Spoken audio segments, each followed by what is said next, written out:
जम्मू कश्मीर से जहां पर आतंकियों ने एक बार फिर से प्रवासी मजदूरों को निशाना बनाया है। दहशतगर्दों ने अनंतनाग में 2 प्रवासी मजदूरों को गोली मारी है। दोनों मजदूरों का फिलहाल अस्पताल में इलाज जारी है।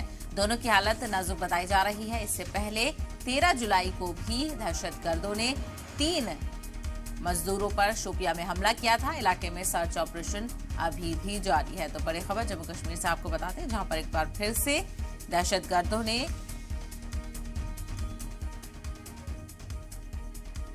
मजदूरों को निशाना बनाया है। दहशतगर्दों ने अनंतनाग में 2 प्रवासी मजदूरों को गोली मार दी है।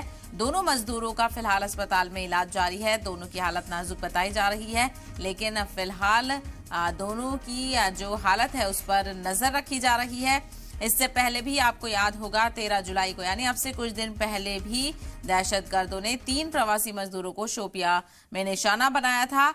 और हालांकि अब ये जो खबर सामने आ रही है वो अनंतनाग से है। यहाँ पर इलाके में सर्च ऑपरेशन अभी भी जारी है। तो लगातार दहशतगर्दी के खात्मे को लेकर एक तरफ सिक्योरिटी फोर्सेज अलर्ट नजर आ रही हैं, तो वहीं दहशतगर्द भी अपनी साजिशों से बाज नहीं आ रहे हैं। और ऐसे में जो गैर मुकीम मजदूर हैं उनको निशाना बनाया जा रहा है।